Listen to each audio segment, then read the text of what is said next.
we are preparing new executive actions to save our coal industry. Scott Pruitt, a Kentucky native, will turn the EPA, environmental, will turn the EPA from a job killer into a job creator. You watch.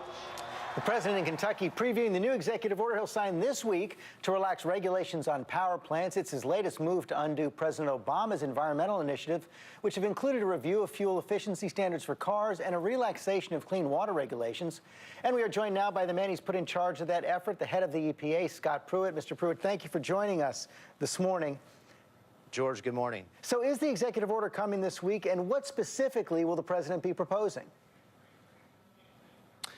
George, the president is keeping his promise to the American people this week with respect to this executive order that's coming out on Tuesday, the Energy Independence Executive Order.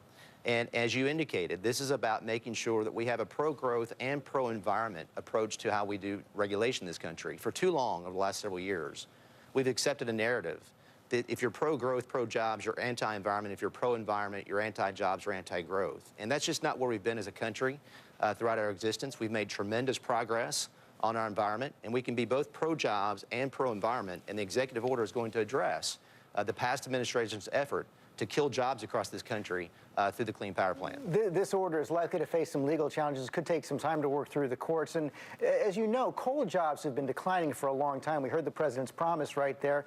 Most of the job loss predates the Obama initiative. I want to put up a chart right there, showed the biggest drops came over several decades ago, and you have about the same number of coal jobs now as you did a decade ago. So are you worried at all that the president is making a promise to coal country that he just can't keep? Well, it's not just the short term, George, it's the long term. And it's clear that the past administration had a very anti-fossil fuel strategy, coal, natural gas, and the rest. And so this is a promise he's keeping to the American people to say that we can put people back to work and be pro-environment as well. This Clean Power Plan is something that the Supreme Court, as you know, has said, is likely unlawful. And so there's been a stay against this Clean Power Plan. So our action starting on Tuesday, shortly after the executive order, will make sure that whatever steps we take in the future will be pro-growth, pro-environment, but within the framework of the Clean Air Act, and it will be legal. But will it bring back coal jobs?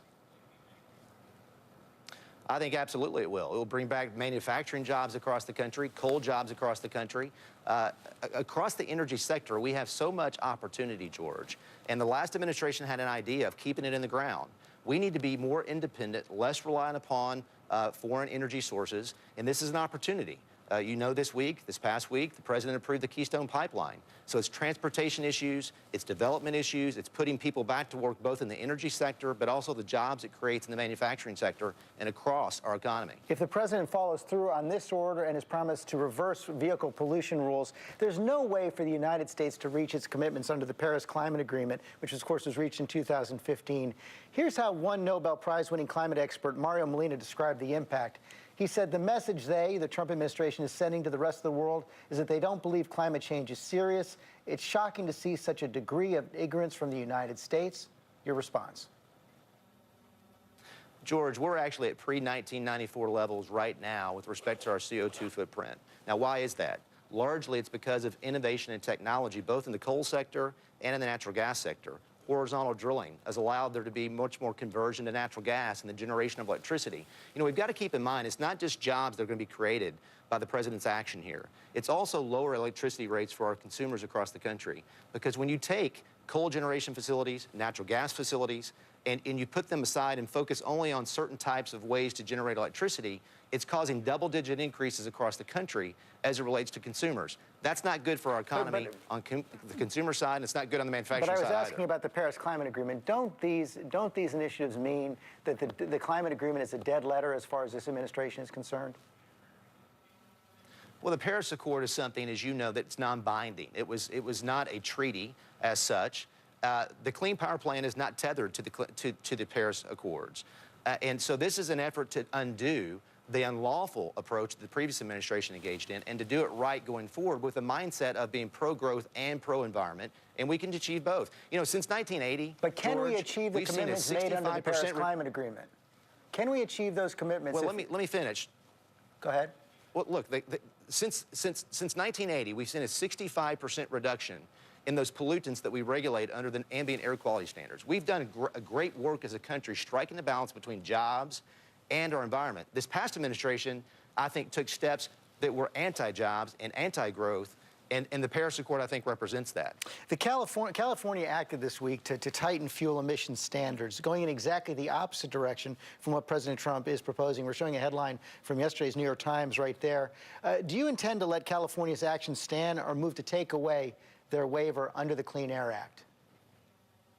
I mean, what we should be doing, and you mentioned the CAFE standards, and within the last week and a half, the President and I were actually in Detroit announcing that we were going to keep our word as a country to reevaluate those in April of 2018, which was the original promise to the auto industry. We ought to focus on efficiency, fuel efficiency for cars that people really want to buy, George. You know, this process of building cars that no one purchases in order to meet these standards that were previously set actually is helpful to the environment. But because will you people let don't California buy the new cars, go they keep forward? older cars. And so that's something we're going to be evaluating over the next, through April of 2018.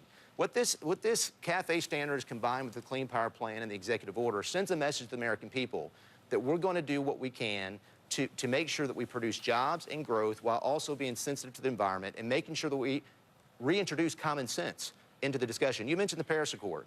You know, what was wrong with Paris was not just that it was, failed to be treated as a treaty, but China and India, the largest producers of CO2 internationally, got away scot-free. They didn't have to take steps until 2030. So we penalized ourselves through lost jobs, while China and India didn't take steps to address the issue internationally. So Paris was just a bad deal, in my estimation. But we're trying to focus on getting things right here domestically and making sure we operate within the framework of the Clean Air Act. Mr. Pruitt, thanks for your time this morning. Thank you, George. We'll be right back.